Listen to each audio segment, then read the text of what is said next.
We are going to see the gas transport in blood now pictorially, which would be a relief for you from my diagrams, which are quite wavy and little bit difficult to apprehend. Now this over here would have some pictorial representation. You would find a better understanding where I try to represent blood and where I try to represent alveoli in totally distorted diagrams. Over here we are going to have a beautiful presentation of that.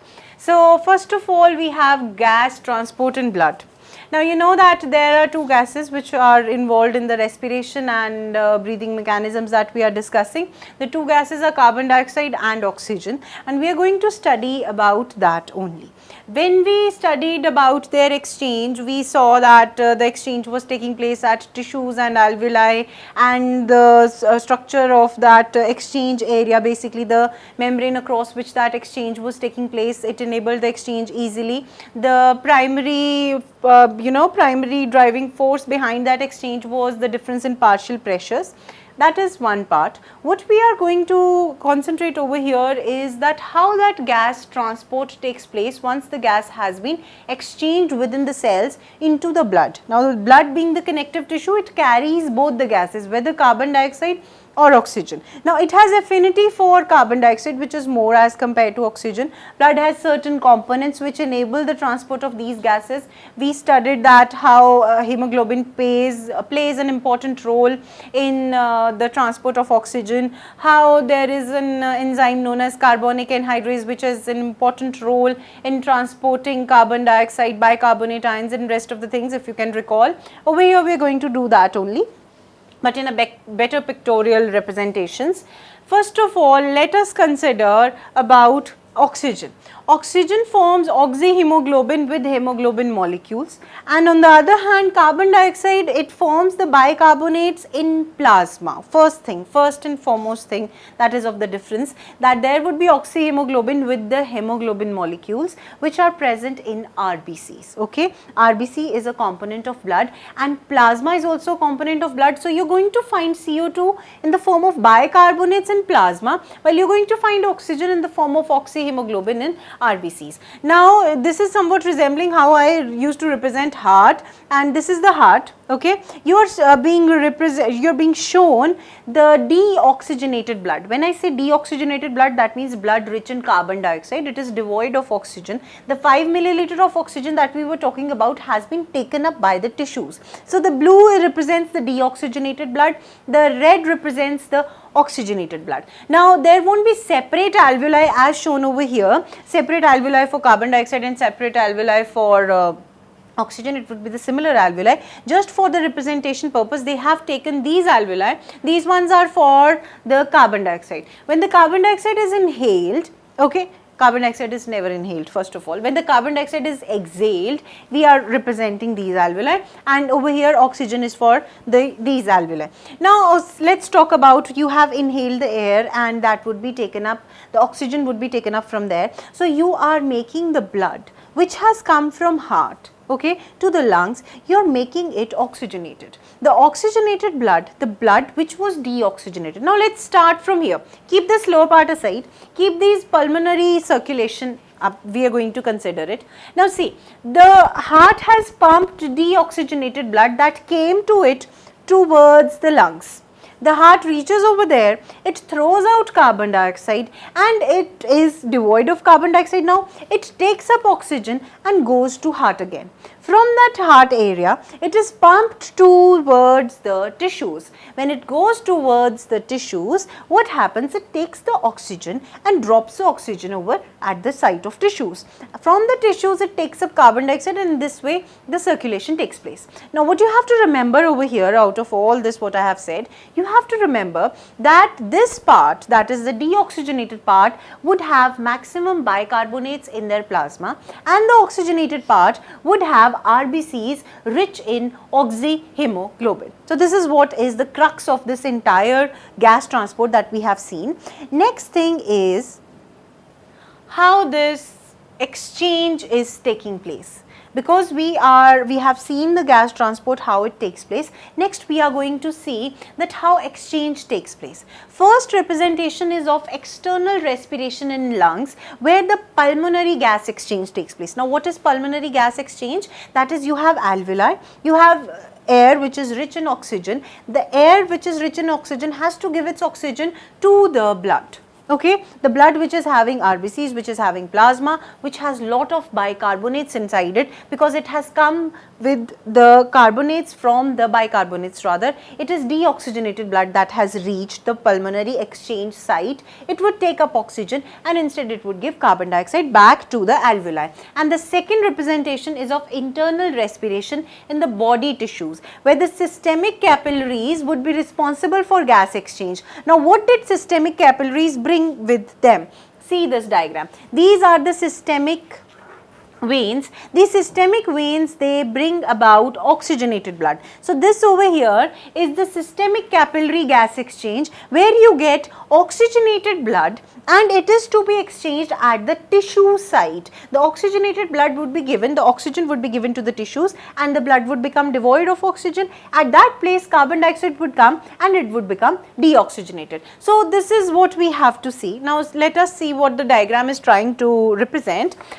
Oxygen is loaded into the blood and carbon dioxide is unloaded. That is what we talked about. These are the alveolar sacs. The alveoli is having, this happens to be the basement membrane. This is the capillary epithelium. So what happens is, because the air is having lots of oxygen, the partial pressure difference, according to the partial pressure difference, this oxygen diffuses and binds with hemoglobin of the RBCs, and it forms HbO2, that is oxyhemoglobin. In the meantime, this has taken place because the bicarbonates, they got released in the form of carbon dioxide. Now what happens? The deoxygenated blood has higher partial pressure of carbon dioxide as compared to the partial pressure of carbon dioxide inside the alveoli. Now as a result of that, there is conversion of bicarbonate ions into carbonic acid in the presence of carbonic anhydrase. This carbonic acid then again gets converted to carbon dioxide in gaseous form and water is being released and the carbon dioxide goes into the alveolar sacs. All this is taking place in plasma and this binding of oxygen is taking place in RBCs. This is quite clear from this diagram.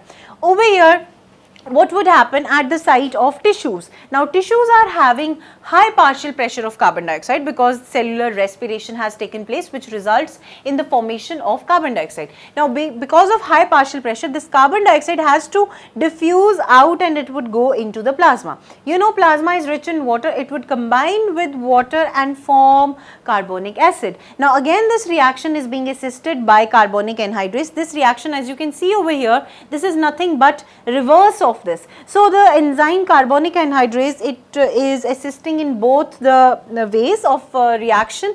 Carbon dioxide and water combine, water of plasma, they combine and form carbonic acid.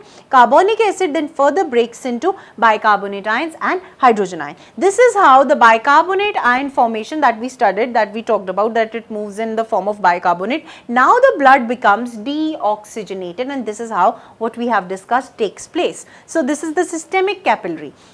In the other way, the partial pressure of oxygen in the tissue is quite low because over here carbon dioxide is higher. So the partial pressure difference is such that the oxyhemoglobin that was being formed, it dissociates, oxygen which becomes gaseous is being taken up by the tissues. So this is what takes place at the exchange sites. Now we have to talk about chloride shift. We did discuss about various reactions that are taking place and they are represented at the reaction level. In the previous slide also you have seen that those are reactions only, but over here what we see is what happens inside RBCs. This red part is RBC, this is entire blood, the yellowish part is the plasma. Over here also it is the same. Now this is the capillary this epithelium, these are the tissues, this would be alveoli, membrane, and this would be capillary epithelium. Now you have to see the capillary epithelium inside would have blood that has the cellular component and the matrix that is plasma. Now see, in the case of tissue, let's take the example of oxygen. We are considering over here oxygen, and oxygen release and take up would be responsible for a phenomenon known as chloride shift. Chloride shift would be involving chloride ions, which are important for maintaining an ionic balance. Now, what ionic balance we are talking about? Because we say that carbon dioxide transport is taking place in the form of bicarbonate, and we know that RBCs contain carbonic anhydrase that is present inside the RBCs only. So, that bicarbonate which is being formed, that would be converted into carbon dioxide, or it would be converted into carbonate inside the RBCs only, and then it would be transported outwards from plasma. This is one thing you have to remember, that we say that bicarbonate goes in the plasma. They do go in the plasma, but the reaction, that is conversion of carbon dioxide into bicarbonate, or the conversion of bicarbonate into the carbon dioxide, that has to take place inside CO2. Don't get misguided by this particular reaction which is shown in plasma. It is carried in plasma, but the reaction has to take place inside the RBCs only. Now see this, what would happen? Over here you see, in the case of oxygen release and carbon dioxide pickup which takes place in the tissues, at the site of tissues, you see that carbon dioxide is too high inside the tissues and oxygen is quite less. Oxygen has to go inside and the carbon dioxide has to come inside the RBCs. Now see, CO2, it is in very so negligible amount, it is transported as in dissolved state in plasma. It comes and gets dissolved in the plasma. In a very slow reaction, the CO2 combines with water inside the plasma of blood, and gets converted to the bicarbonate that we require, and that we say that maximum transport, almost 70% transport, is in the form of bicarbonate ions. Then this another form is, see these arrows, they represent the quantity, that is of CO2. This much quantity, this thick arrow shows that a lot of quantity of carbon dioxide would come inside the RBCs very quickly, very quickly. If I am saying very quickly, and that is enzymatic, that means almost 1 million times faster, this carbon dioxide combines with water, it gets converted to bicarbonate, and as I told you that bicarbonate has to be transported by plasma, this bicarbonate has to come out. Okay, when this bicarbonate comes out, in order to balance that negative charge loss, chloride ions come inside. When these chloride ions come inside, there is the protons which are left, they combine with hemoglobin and form protonated hemoglobin. This protonated hemoglobin is formed because we had oxyhemoglobin that broke down and oxygen was released. I am repeating it all over again, that you see the blood had oxygen in the form of oxyhemoglobin, as much as 97% of oxygen was present in the form of oxyhemoglobin. At the same time, because it is the site of tissues, the carbon dioxide would be taken up. These carbon dioxide gaseous forms would be converted into bicarbonate ions, and they would be transported in the plasma. Now what happens is, we need bicarbonate formation, and the bicarbonate has to go into plasma. This bicarbonate, it goes into plasma, and instead chloride ions come inside in order to balance the charge. These protons, they combine with the hemoglobin which has been released as a result of partial pressure difference, which enables the breakdown of oxyhemoglobin, and oxygen is given to the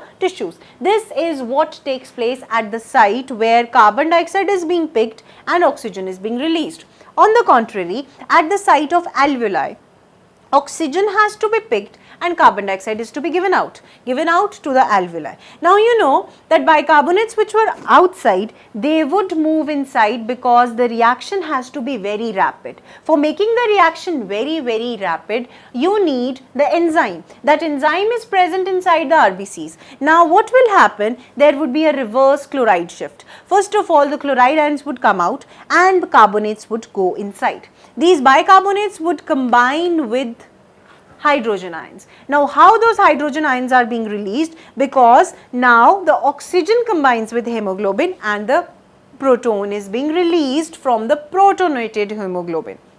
This protein combines with bicarbonate, they form carbonic acid, then the enzyme comes, it hastens up the reaction as much as 10,000 times, or you can say million times, it is released in the form of carbon dioxide. The remaining oxygen, the oxygen that was according to the partial pressure, the remaining one is that maximum amount comes like oxyhemoglobin. The remaining oxygen that is present, that comes and dissolves in plasma, and that is how it is transported. A small amount which was dissolved in plasma of carbon dioxide, that would also diffuse according to the partial pressure difference, and the very slow reaction of bicarbonate conversion that is taking place inside the plasma itself without the agency of enzymes, that would also release carbon dioxide into the alveoli. So this is about the exchange of gases which is taking place at different sites. Now exchange is such that when we study it from the exchange point of view, we are studying its transport as well, that how each gas is transported and what is the content and what is the transport ability, what was that ability of the gas basically, and what the compound whichever it formed, it enables the exchange which is easier in accordance with the partial pressure.